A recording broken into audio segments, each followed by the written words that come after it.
1985, the Watchtower Society issued a revised version of its Kingdom Interlinear translation of the Greek Scriptures. In the appendix at 2a, page 1139, they have one more obscure English translation which appears to support theirs, the Monotessaron, or the Gospel History According to the Four Evangelists, by John S. Thompson of Baltimore, published in 1829. However, the American Quarterly Review, Volume 8, September 1830, published an article on Thompson's work, clearly revealing that he too was guided by demonic influence in his translation. In the book entitled Witnesses of Jehovah, Leonard and Marjorie Tretton give us new information on just who John S. Thompson was. They quote the American Quarterly Review of September 1830. Here we read Thompson saying, "I shall rejoice in having been the happy instrument, in the hand of God, of having done fourfold as much for mankind, as all the professed commentators of the last 15 centuries. Aside from a lack of humility, it seems Thompson was moved about by every wind of doctrine. As well, moving from being a Calvinist to an Armenian Methodist preacher to being a Restorationist, then on to an Arian Restorationist, until finally being a Unitarian Universalist. The Trettons also record that Thompson admits to having experiences with, yep, you guessed it, spirit beings who instruct him to be careful to represent Jesus as, only, the instrument of God in all he does." The following is from Fanatical Guides, an article in the American Quarterly Review of September 1830, Volume 8, page 227 to 245. It describes in Thompson's own words his experience with Spiritism. "My honesty in expressing my sentiments nearly destroyed my fellowship with the whole body of professing Christians, and caused me much bitterness. I appeared almost as an isolated individual, feeling no interest in any party, nor almost in any terrene object. The subject of religion seemed to me to wear a gloomy picture. For a time, I desisted from every religious meeting whatever, and for several months dreaded insanity. My applicatio to study was inexpressibly intense. I never slept more than 2 or 3 hours. The deity of Jesus, the immortality of the soul, and some other subjects, continually kept my mind in excitement. Having adopted materialism on the priestlian plan, I could not admit the existence of spirits in our world, for all antiquity supposed spirits to have been originally men, but if there had been no resurrection, there could be no human spirits. I will now proceed to relate things, just as I have before done, agreeably to the views and impressions I then had, leaving every one to form his own opinion. I acknowledge, my mind was in a state of great excitement. At the time I had these extraordinary impressions. But it did not then seem to me, nor does it yet, that the degree of the excitement was adequate to the phenomena. I awoke, one night, and heard a considerable noise in my room. I listened carefully for some time, and the sound was that of 1,000 pens, writing in great haste what was dictated. I heard a voice very distinctly, saying, "In all your writings, be careful to represent Jesus as only the instrument of God in all he does." I immediately interrupted, by exclaiming, "Silence! I'll not believe one of you." The noise immediately stopped.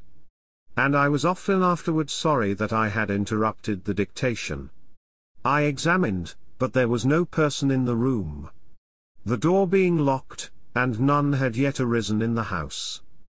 Not long after, sleeping in the same room, I awoke by pressure, which removed immediately on awaking. I began to reflect, whether it was a dream, or an external force applied to my body. Whilst I doubted, some being took hold of my hands, and pressed with violence, which excited in me great surprise. My hands were let loose. But, in 1 minute, they were again seized, with renewed violence. I then cried, "Let me loose!" I believe. Do not injure me. I am entirely satisfied of your existence. The pressure on my hands was immediately removed. And I then felt greatly agitated. And tossed in my bed. In 2 minutes after, my hands were seized a third time. I then complained loudly, but, in a minute of time, I was again set at liberty. I leapt on the floor, determined that I would make full proof, whether any person had got into the room. Though I believed that no man could apply so much strength as I had experienced on my hands. The first thing I did was to examine the door, which I found as I had left it, locked, with a key in the inner side. I took the key out of the door and again trying it, found it fast. I then groped all over the room, but found nobody. I retired to my bed, placing the key under me, and waiting for the light of day. And in case Jehovah's Witnesses want to say that the American Quarterly Review misquoted Thompson, we can go back to 1826 and read John Samuel Thompson's own memoirs that he wrote himself entitled The Christian Guide to a Right Understanding of the Sacred Scriptures, designed as a select commentary of the four evangelists. And there you can find both statements in their most accurate form. At the bottom of paragraph 3, Thompson writes, Jehovah being the father of all his intelligent offspring. This shows that while Thompson was using and writing the name Jehovah, this did not stop the spirits from the spirit world from seizing his body forcefully, unlike the claims the Watchtower publishes, that using the name Jehovah will scare away demons. And here on page 33, Thompson states that he had several conflicts, too painful to describe, so these spirit being events happened more than once. Thompson also says that he was sorry he had interrupted the dictation. The 1985 Kingdom Interlinear Translation lists Thompson on page 1139. It says this rendition dated 1829 is quoted as, and the Logos was a God.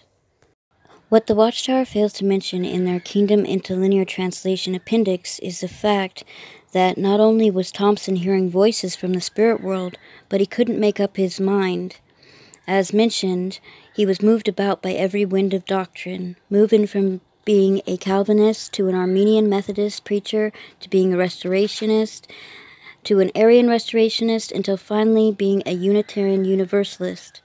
In 1833, 3 years after the American Quarterly Review, Thompson no longer believed that Jesus was a God and published a pamphlet defending the Trinity doctrine, called A Defense of the Scriptural Doctrine of the Trinity, in answer to the letters addressed to Captain Thomas Thrush Harrogate, John Howard, Esquire, Ripon. That's quite a name there.